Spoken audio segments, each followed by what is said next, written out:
I never believed my parents could just disappear on a simple trail. They were cautious hikers, the kind who overpacked water and carried maps in plastic sleeves. But when their car was found neatly parked by the entrance and no trace followed, I started questioning everything. 4 years later, when a local hunter called about an abandoned shack in the woods, I drove there shaking, not ready for what I'd find carved into the wood inside.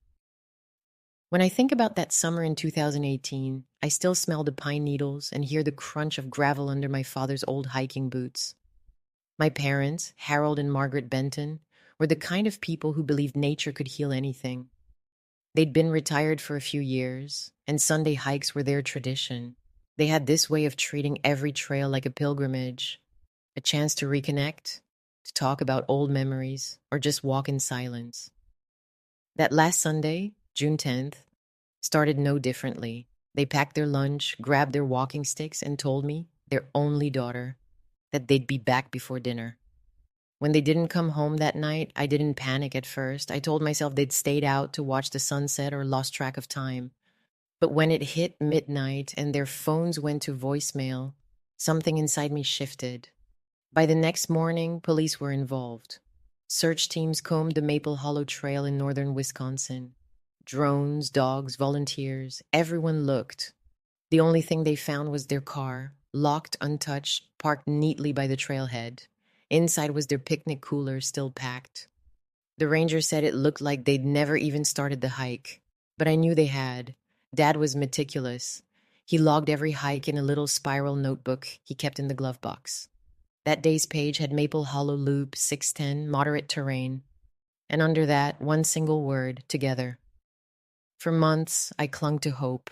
I'd drive up every few weeks, check in with the sheriff, retrace the trail myself.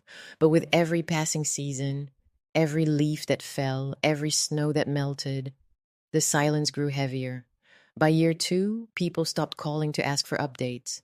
By year 3, the sheriff's office quietly listed them as presumed deceased. And by year 4, all that was left were missing posters, sun-bleached to white, fluttering on rusted bulletin boards.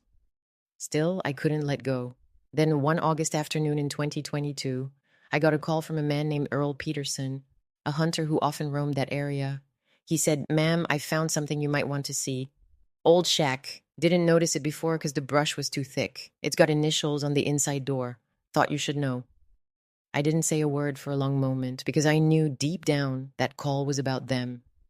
It took me 3 hours to get there. The whole drive, my heart thudded like I was heading toward a reunion and a funeral at the same time. Earl met me near the trailhead, a weathered man in his 60s with kind eyes and a voice like gravel. He told me the drought that summer had lowered the creek and dried out part of the marshland, revealing an old, overgrown path that twisted off the main trail. He'd followed it while tracking deer.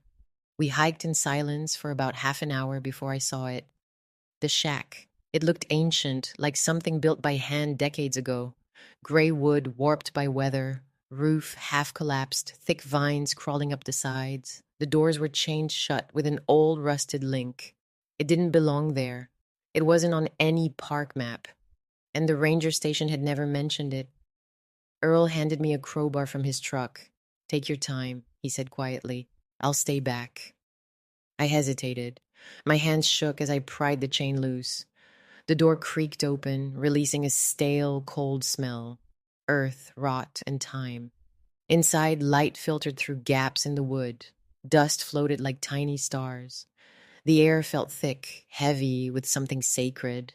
There wasn't much, just a few broken crates, a rusted lantern, a rotted sleeping bag in the corner. But on the inner side of the door, I saw something that made my knees give out. 2 sets of initials, carved deep into the wood. H plus M, 61218, trapped. The last word, trapped, was shaky, uneven, like it had been scratched with something blunt. I fell to the floor. I don't remember crying, but I remember the sound that came out of me. Something raw and animal. Earl stepped inside quietly. "They must have gotten caught here after the storm," he said, his voice trembling. "That was the summer half the hillside slid down after the big rains." That's when it clicked. I remembered reading about a small landslide near Maple Hollow that summer, a collapse that blocked parts of the creek. The trail had been temporarily closed for safety. The sheriff's team must have missed this place because the entrance to the old path was buried under debris. And if the path was buried, so was the shack. I called the sheriff's office immediately. Within hours, a search and rescue team, the same department that had combed these woods years ago, arrived to reopen the case. Detective Martin Rhodes, a calm, kind man with gray hair and a deep sense of duty, led the operation. He remembered my parents' case. "We searched these woods for weeks," he said quietly. "Never imagined there was a structure out here." For 2 days, the team dug around the shack, clearing mud and debris. They found evidence that confirmed what I already knew: pieces of clothing, the remains of a thermos, and Dad's rusted pocket knife near the doorway. Then near the far wall, they uncovered something I hadn't expected: a small metal tin wrapped in a torn rain poncho. Inside were 2 things: a photograph and a folded note. The photo was of me, probably taken from the family album they'd kept at home. The note was smeared but still legible. It read, "If someone finds this, we lost the trail in the storm. The doors jammed shut, walls caved in. We tried breaking through, but it's no use. Don't blame yourself, sweetheart. We're together, always, Mom and Dad." The handwriting was shaky, but unmistakable. I sat in that dirt and just held the note. All those years of wondering, at every sleepless night, every theory, every false lead, all came crashing down into one truth. They hadn't vanished. They'd been right here the whole time. Detective Rhodes told me they'd likely taken shelter from the storm inside the shack. When the hillside collapsed, mud and debris sealed the door from the outside. They had food for a while: granola bars, water bottles, maybe enough to last a few days. But no one knew they'd gone that deep off trail. By the time the storm cleared, they were gone. It took the sheriff's department weeks to document everything. The remains were sent for confirmation, though I didn't need DNA to tell me who they were. When they finally released them to me, I arranged a small memorial, just family and a few close friends. I read the note aloud under a pine tree, and for the first time in years, the woods didn't feel cruel anymore. They felt peaceful. After the funeral, I found myself driving back to the trail one more time. The county had decided to preserve the shack, not as a tourist site, but as a quiet memorial for lost hikers. They reinforced it, cleared the path, and put up a small plaque outside with my parents' names. I brought a small carving knife with me. Inside, I added 3 more letters beneath theirs. AB, found. It wasn't much, but it felt right. In the following weeks, I learned more details, things I'd missed in my grief years ago. A neighbor named Linda Moyer remembered hearing my parents mention a shortcut an old ranger once told them about. A path that wasn't on maps anymore, said to lead to an abandoned ranger cabin. That must have been the path they took. That's why no one ever searched it. It wasn't official, just a forgotten remnant of the old Forest Service trails from the 1950s. I went back through Dad's old hiking journals. On the very last page, written in pencil, he'd drawn a rough map. I'd missed it before, maybe because I couldn't bear to look after they vanished. But there it was, faint but real. A dotted line leading to a circle labeled Old Shack. The circle was never finished. The pencil had snapped mid-stroke. That small detail haunted me more than anything. How close he'd been to marking their final place. The hardest part wasn't the discovery. It was the silence that followed. For 4 years, I'd built my identity around not knowing, around searching, around hope. When you lose that, when the mystery ends, you're left with a strange kind of emptiness. But in that emptiness, I found peace too. Because their last act wasn't of panic or despair. It was love. They carved their initials and left a message for me. A promise that even in their last moments, they were together. Thinking of me, I sometimes imagine their final days. The way Dad would have tried to stay calm, rationing supplies while Mom whispered prayers and kept his hand in hers. I imagine them writing that note, knowing no one might ever find it, but doing it anyway. Because love, even in the darkest moments, wants to leave a trace.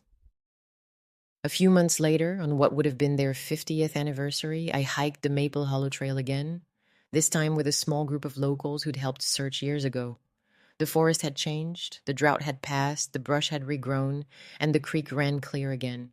But near the memorial, a small wooden sign stood at the edge of the path. It read, "In memory of Harold and Margaret Benton, lovers of these woods, now part of them. I stood there a long time, listening to the wind. It sounded like whispers through the trees, soft, rhythmic, eternal. Before I left, I took out the photograph from the metal tin, the one they'd left behind. I placed it in a small glass frame and hung it on a nail inside the shack. It felt like bringing them home again. In the months since, I've started volunteering with search and rescue groups, helping other families who've lost someone to the wilderness. Sometimes when we find a lost hiker, I think of my parents and how maybe, in a strange way, their story helped save someone else. Every time I see initials carved into a tree or a rock on a trail, I pause. Because I know now that those marks aren't just vandalism, they're echoes of someone's love. A message saying I was here, I mattered. It's been 4 years since I found that shack. I still keep the note on my nightstand. The paper's fragile now, but the ink, their handwriting hasn't faded. Neither has the feeling of peace it brings me. They were right. They're together, and in some quiet way, so am I. What would you have done if you were in my shoes? Kept searching or tried to let go sooner? Subscribe if you believe that every truth eventually surfaces, no matter how deep it's buried.